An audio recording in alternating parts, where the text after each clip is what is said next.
Year 2020. Hundreds of thousands of farmers converged at the capital city of India, protesting the controversial farm laws, the largest such sit-in protest the world has witnessed in recent times. These laws were to usher in full-fledged market reforms in agriculture. Well, it turns out that some 4 decades ago, American farming was also opened up. সম্প্রতি ভারতে ঘটে যাওয়া কৃষক আন্দোলন ভারতের রাজনীতিতে ব্যাপকভাবে প্রভাব ফেলেছে। তবে আরেকটু ইতিহাস ঘাটলে দেখা যায় যে এই কৃষি বিল শুধুমাত্র ভারতে পেশ হয়নি। এর আগেও ভারতের বাইরে আমেরিকা যুক্তরাষ্ট্র সেখানেও কৃষি বিল পেশ হয়েছে এবং এই দুই দেশের বর্তমানে কৃষকদের জীবিকা বা তাদের জীবনচারিতাকে ঘিরেই একটি ডকুমেন্টারি তৈরি হয়েছে। ডকুমেন্টারির নাম হচ্ছে ডেজাভু মানে বাংলায় বলতে বাংলায় অ্যাকচুয়ালি ওরকম বাংলা বা হিন্দিতে এক শব্দের কিছু নেই। ডেজাভুর মানে হচ্ছে যেন শুনে যেন মনে হয় আগে শুনেছি কোথাও। 2020 সালে যখন চাষিরা একটা আন্দোলন এত বড় একটা আন্দোলন করে, যেটা পৃথিবীর মধ্যে একটা অন্যতম আন্দোলন এই সময়ের মধ্যে, তো সেই আন্দোলনের অনেক প্রশ্ন উঠে আসে। চাষিরা কি একদম গোয়ার্তুমি করছে, তারা কি সব ভুলভাল বলছে, তারা কি অতীতে পড়ে আছে, নাকি তারা ঠিক? যে এই যে মার্কেট রিফর্মসের কথা বলা হচ্ছে, বাণিজ্যিকরণ, সেই বাণিজ্যিকরণ করলে কার লাভ হবে, কার ক্ষতি হবে? তো এটার তো কোনো সহজ উত্তর নেই। এটা নিয়ে অনেক চর্চা হচ্ছে। তো আমি তখন দেখলাম যে লাস্ট 40 বছর ধরে আমেরিকাতে ঠিক এই জিনিসটা হয়েছে, এই বাণিজ্যিকরণ হয়েছে। এই যে এমএসপি, ঠিক আমেরিকাতেও ঠিক সেরকম জিনিস ছিল, মিনিমাম সাপোর্ট প্রাইসের মতন ঠিক সেম একই জিনিস ছিল, সেইগুলোকে সরিয়ে দেওয়া হয়েছে। আরও কন্ট্রাক্ট ফার্মিং যেটা আনার কথা হচ্ছে, সেই কন্ট্রাক্ট ফার্মিং আমেরিকাতে হয়েছে এবং তার যে কী ভয়াবহ রূপ সেটা আমরা দেখতে পেয়েছি। তো তখন আইডিয়াটা ছিল যে আমরা যেহেতু এটা হয়েছে, তাহলে হাতে নাতে দেখতে পাবো যে কী হচ্ছে, তাহলে আমরা ওখানে গিয়ে ওখানে ছোটো চাষির সঙ্গে কথা বলি যে তাদের এক্সপিরিয়েন্সটা কী। আমরা 4 জন মিলে গেছিলাম ডকুমেন্টারিটা করতে। তো যখন আমি রওনা দিই, আমি স্পেশালি যেহেতু সাউন্ড করেছি, লোকেশন সাউন্ড, তো আমি অনেক কিছুই জানতাম না ফার্মার্সদের অবস্থার ব্যাপারে, ওরা কীভাবে লড়ছে কর্পোরেট পাওয়ার্সদের সাথে, সেটা আমি কিছুই জানতাম না। তো ওখানে যাওয়ার পরে ওদের পার্সোনাল স্টোরিজগুলো শোনার পরে আমি এইটুকু বুঝতে পারলাম যে হাত আমেরিকাকে খাবার দিচ্ছে সে নিজে ক্ষুধার্ত থেকে যাচ্ছে দিনের শেষে। তো সেই জিনিসটা একটা ভীষণ ধাক্কা মেরেছিল আমাকে।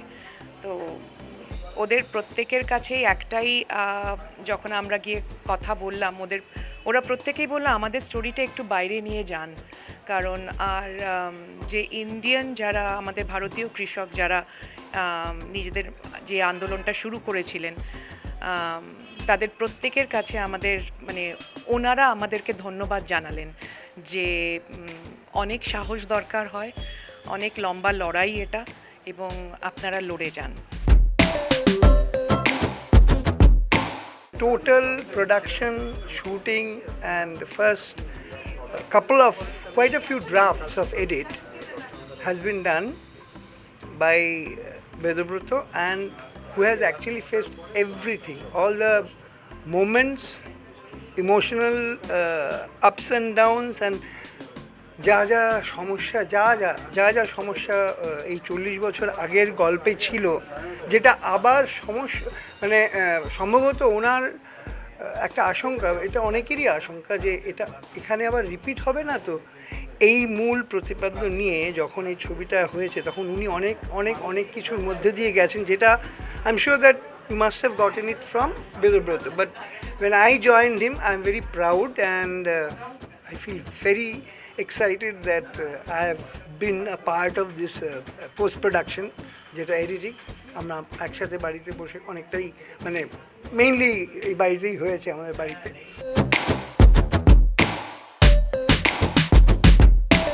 কৃষক আন্দোলন, আপনারা জানেন যে কৃষক আন্দোলন হয়েছিল, কিন্তু লোকে বলে হয়েছিল, কথাটা আসলে হচ্ছে যে এখনও হচ্ছে। কারণ কৃষকদের 3টে যে কৃষি বিল ওটা রদ হয়েছিল, কিন্তু তারা কিন্তু এখনও ওই ন্যূনতম মূল্যের যে গ্যারান্টিটা পাননি।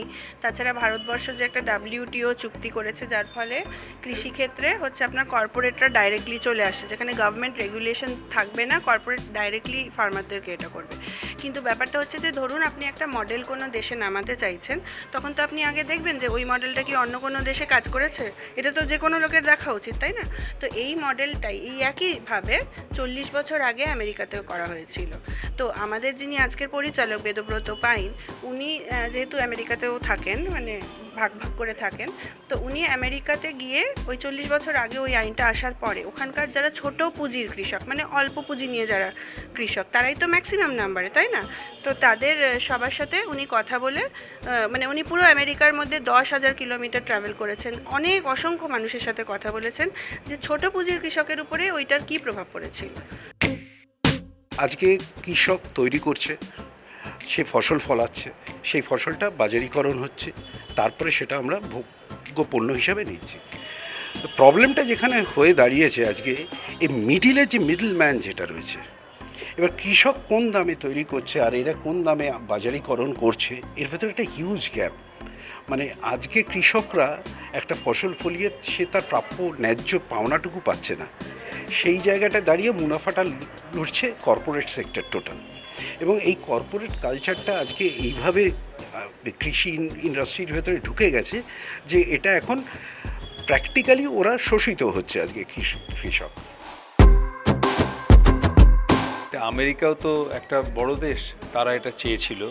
তারপর থেকেই যে যে রিফর্মস তারা আনতে চেয়েছে সমস্ত দেশগুলোতে, নিজেদের দেশ এবং ভারতবর্ষ, সেই রিফর্মসটা কিন্তু কৃষককে বলে করা হচ্ছে যে কৃষকের জন্য, কৃষকের উন্নয়নের জন্য, কিন্তু তার পিছনে রয়েছে বড় বড় কর্পোরেশনস। তারা গোটা পৃথিবীর এবং তাদের দেশের মানে বাজারকে নিয়ন্ত্রণ করতে চায়। আমাদের দেশে এটা কিন্তু আমেরিকাতে আগেই এটা গড়ে উঠেছিল, তারপরে সেটা ফল করতে শুরু করেছে। আমাদের দেশে এটা সম্প্রতি শুরু হয়েছে, সেটা আপনারা দেখেছেন। মানে বাজারটা নিয়ন্ত্রণ করবে বহুজাতিক সংস্থা। দেবব্রত পাইনের পরিচালনায় তৈরি হয়েছে দেজাভু, যেখানে ভারত এবং আমেরিকা দুই দেশের কৃষকদের বর্তমান পরিস্থিতিকেই তুলে ধরা হয়েছে এবং তার পাশাপাশি 40 বছর আগে আমেরিকাতে পাস হওয়া কৃষি বিল, যার বর্তমান পরিস্থিতি আগামী দিনে ভারতবর্ষের কৃষকদের হতে চলেছে কিনা সেই বিষয়েও প্রশ্ন তুলে দিচ্ছে। ক্যামেরায় অশোকের সাথে অর্ঘজিতের রিপোর্ট, S news. We wanted to find out who benefited from these reforms, who lost out. Yeah, I went through the bankruptcy because I had massive debt. We had to sell our dairy herd in 2018 because we were no longer making enough money. We sell grain oftentimes in the United States as a farmer for less than it takes to produce it. Well, we used to have 10 million farmers in the United States. We're down to less than 2.